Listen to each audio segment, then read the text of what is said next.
Okay, so let's unpack this. We are diving deep today into what is, well, arguably the most staggering financial leak on the planet. I don't even think it's arguable at this point. Right.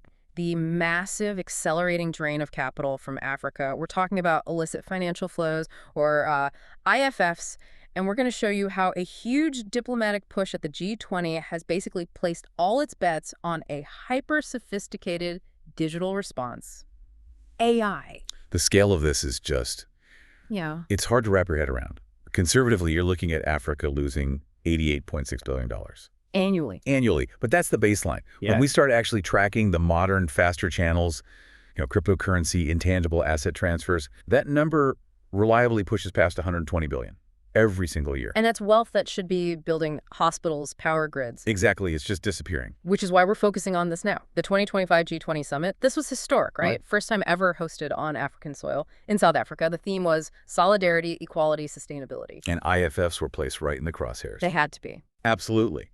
The central consensus that came out of Johannesburg was that, look, our traditional methods, manual forensic accounting, paper trails, these slow treaty negotiations, they are structurally incapable of dealing with this. It was too slow. Way too slow. They can't match the speed and sophistication of modern financial crime.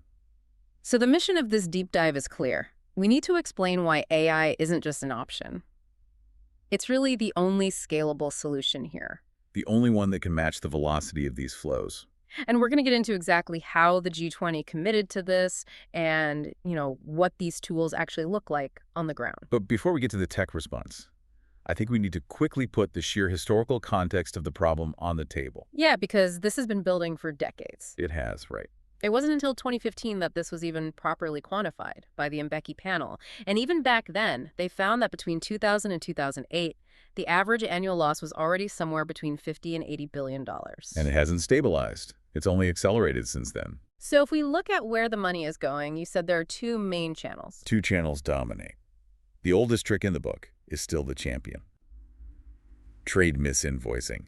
That accounts for something like 65 to 70% of all the outflows. Okay, let's pause on that. Trade mis-invoicing. It sounds simple, but the mechanism is, it's crucial to understanding the scale of this leak. How does that actually work? It's basically financial deceit hidden in plain sight in legitimate commerce. So imagine a big corporation wants to move, say, $10 million out of Nigeria into an offshore account. Okay. They ship a commodity, let's say crude oil, that's genuinely worth $1 million. Yeah. But then they deliberately over-invoice it. On the paperwork, they claim the buyer paid $11 million. Ah, I see. And that $10 million difference is then legally moved offshore. It's laundered right under the noses of customs and tax authorities. It just exploits the sheer volume of global trade. That's the old school challenge. But you mentioned the new frontier is crypto. That's a whole different beast. It really is. Africa received $89 billion in crypto transfers between mid-2020 and mid-2024. A huge portion of that is immediately linked to things like ransomware payments, sanctions evasion, terrorist financing. And the traditional anti-money laundering teams, the AML teams, they're just playing catch-up. Completely. They're built for the banking world. They're up against systems that operate 24/7 instantaneously, often using decentralized or privacy-focused platforms. So to make this tangible for you, let's look at what specific countries are hemorrhaging. These numbers, they should shock you. Let's start with Nigeria. They lose an estimated $18 to $25 billion every single year. Wow. In South Africa, the cumulative IFFs between 2004 and 2022 were over $240 billion. $250 billion. $250 billion. And just think about the human cost there. Take the Democratic Republic of Congo. Sources show they lost $16.9 billion just from gold and copper trade mis-invoicing between 2015 and 2022. That single figure, $16.9 billion, is enough money to fund the DRC's entire national education budget for multiple years.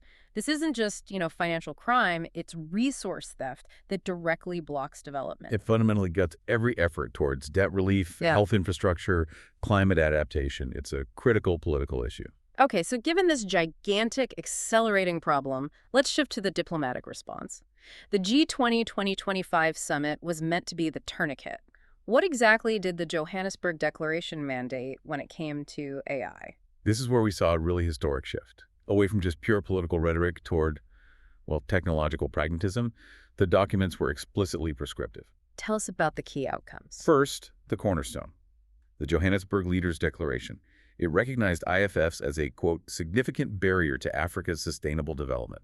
And this is the crucial part. It committed members to harnessing innovative technologies, including artificial intelligence and data analytics. So they didn't just mention tech, they specifically named AI. They named AI, and that's backed up by the ministerial call to action. Yeah. Right. Yes. That call to action further solidified things by including Principle 8, which mandates promoting the responsible use of innovative technologies, including artificial intelligence. So it created a clear political pathway. But the most binding element, from what I understand, came through a totally new mechanism, the Ubuntu Legacy Initiative. This is where the commitment gained real teeth. The Ubuntu Legacy Initiative is a colossal $600 billion cross-border infrastructure pipeline. $600 billion. And what's fascinating here is that the initiative doesn't just suggest AI, it mandates it. AI-driven due diligence and real-time risk monitoring for all projects supported by that money. So if you want G20 money for a new rail link or a fiber optic project, you have to integrate these AI integrity tools. No choice. It's a prerequisite. That's a huge step. But you did note that the overall political reality wasn't entirely perfect. What was the sticking point? Well, the diplomatic reality is that these core commitments, they're still voluntary. The declaration lacked binding language on the major systemic issues, things like a UN-led global tax body or binding agreements on debt relief. And that was partly due to the United States boycott and the refusal of several major members to concede global tax authority. So if the commitments are voluntary, that puts the implementation burden squarely on African institutions, on local innovation. Precisely. It can't be forced by multilateral law. The vision is there, but the capacity and the will to execute has to come from the continent itself. Which brings us to the aha moments, the actual technology that is now filling that gap. Yes. So let's dive into that. Section 2, the 7 AI solutions delivering measurable impact right now, showing exactly how these G20 commitments are being operationalized. Let's start with real-time detection and anti-money laundering. Right. This is the frontier of AML. We're talking about advanced neural networks that don't just follow a checklist. They look for hidden relationships. And you're referring to the Falcon model. Sounds intense. How does this high-level transformer graph neural network, how does that translate into catching criminals? Okay, so think of Falcon not as a detective reading a pile of separate receipts, but as a system mapping this massive, intricate spiderweb of transactions. Okay. It looks for behavioral anomalies. For instance, why are 23 seemingly unrelated shell companies across Southern Africa all sharing the same physical director? Or using the exact same crypto wallet for tiny, frequent payments? It finds that hidden criminal infrastructure in milliseconds. And that's why the pilot results are so critical. What were the metrics? When it was deployed against 1.8 million flagged transactions across those 23 shell companies in Southern Africa in 2025, it achieved a 94% precision rate. 94%. But even more importantly, it achieved 92% judicial admissibility. Wait, that's the key. Judicial admissibility. That means the evidence the AI generates is actually robust enough to hold up in court? Exactly. It's the difference between just flagging something suspicious and producing prosecutable evidence. If you think about corridors like the South Africa-Zimbabwe link, which loses $3.1 billion a year, systems like Falcon offer the first real hope of stemming that flow with evidence that can lead to asset recovery. That's phenomenal. Okay, so let's go back to trade mis-invoicing, the single biggest leak. We know how it works, but how does AI actually stop that old practice? Because mis-invoicing is a document comparison problem at a massive scale, AI combines two really powerful technologies, natural language processing, NLP, and computer vision. And how do they work together? So NLP reads the text, the prices, descriptions, quantities on the digital invoices. Computer vision then analyzes the physical or scanned documents, like container images and customs forms. The AI cross-checks everything instantly. So it's looking for discrepancies. Right. If a digital invoice for a shipment of copper cable claims a price way above global market benchmarks, and the computer vision sees a difference in the weight on the bill of lading, the AI flags it instantly. Brilliant. It spots outliers a human customs officer couldn't possibly track, not with millions of containers moving every week. Did this actually work? Transformative results. Pilots deployed in revenue authorities in Tanzania and Ghana increased detected mis-invoicing cases by an astounding 400%. Wait, 400% is huge, but I have to ask, does that just create a massive court and audit backlog? And that's the genius of it.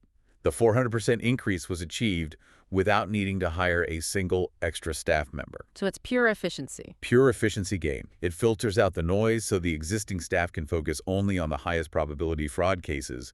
Enforcement resources aren't wasted. Perfect. Okay, moving on to financial transparency, tracking beneficial ownership, finding the real person behind the money. How does AI cut through all the shell companies? Here we're seeing rapid deployment of what are called graph-based entity resolution tools.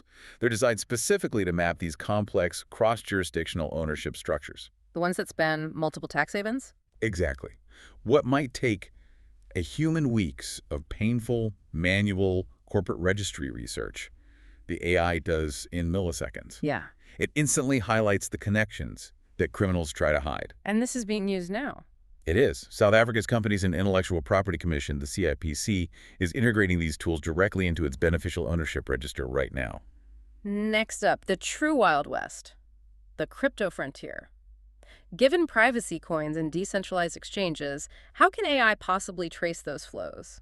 It requires sophisticated blockchain forensics. There are commercial tools like Chainalysis Reactor and Elliptic Lens, but also locally developed models. They use machine learning to identify wallet behavior, cluster suspicious accounts, and track assets even when they cross exchanges designed for anonymity. And what's the accuracy like? Consistently high, often above 90%. Is this leading to actual recovery, or is it just better intelligence? No, it's tangible recovery. Nigeria's Economic and Financial Crimes Commission, the EFCC, they reported recovering $42 million in crypto-related cases just in 2024-2025, and that was using these AI-assisted investigations. So the tech is moving straight to asset repatriation. It is. Let's shift to the regulators. Central banks, financial intelligence units, we hear a lot about AML, but what about supervisory technology, or subtech? Subtech is crucial for being proactive, not reactive. In places like Kenya, Rwanda, Egypt, and South Africa, they're deploying AI dashboards that give them real-time risk heat maps across the entire financial sector. And the major benefit there isn't just speed, is it? It's the massive reduction of false positives. Traditional rules-based systems, they're notorious for flagging thousands of legitimate transactions. They paralyze investigative teams. Wasting huge amounts of time. And budget. These new AI subtech systems are reducing false positives by up to 400%. It means regulators can finally focus their limited resources only on the genuinely high-risk activity that matters. That's a huge structural improvement. Okay, finally, we have to talk about capacity building. You can have the most powerful AI in the world, but if people can't run it, it's useless. And this is a massive challenge because genuine illicit financial data sets are scarce, they're proprietary, and they're highly sensitive due to privacy laws. Right. The breakthrough here is generative AI, specifically generative adversarial networks, or GANs. So these GANs are creating fake, but completely realistic training data. Precisely. They create unlimited synthetic training data that perfectly mimics real-world illicit financial flows, but it completely preserves the privacy of real people and real transactions. The South African Reserve Bank, the East African Community, they're using this to train their new AI system. Yeah, on the human side. The African Tax Administration Forum, ATF, has scaled AI training programs to over 5,000 officials across 42 countries.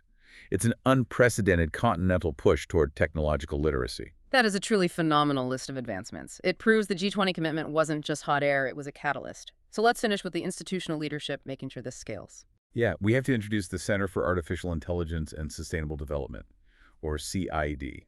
It's a Johannesburg-based nonprofit, and it has quickly become the continent's leading implementer. They're the ones turning G20 promises into code and policy and training. They're the driving force, and CSE has 3 specific recommendations to make sure these promises stick. First, they're championing a Pan-African AI for IFF Center of Excellence, hosted in South Africa. This would be a single focal point for expertise and research to avoid every country reinventing the wheel.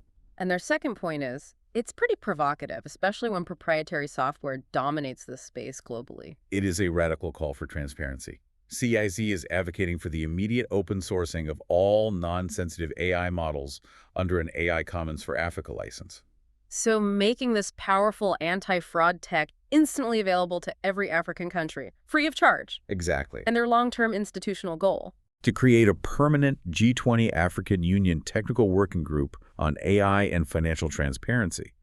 This would ensure that AI integrity remains a non-negotiable part of the global financial agenda long after the excitement of the Johannesburg Summit fades. Which brings us to our final synthesis. We started with this massive political ambition from the G20, and we've seen the deployment of highly specific, measurable tech solutions, Falcon, that 400% increase in detection, synthetic data. And the central tension we identified remains. The G20 commitments were voluntary, which puts the heavy burden of success and scaling squarely on African-led innovation and institutions like CAISD. The tech is proven. It's ready. Now the political will has to follow through. Globally, yes. And the ultimate reason this matters to you is simple. This isn't just about a staggering number of billions lost. As the African Development Bank emphasized, successfully shifting these funds back means they go toward critical priorities: health, education, climate adaptation. Finally, fueling the growth they were always meant to support. It has the power to shift entire economies. So let's leave you with this final thought. It stems directly from CAISD's bold proposal for that AI Commons for Africa. What impact will open sourcing powerful anti-fraud models, making them freely available, have on global financial transparency?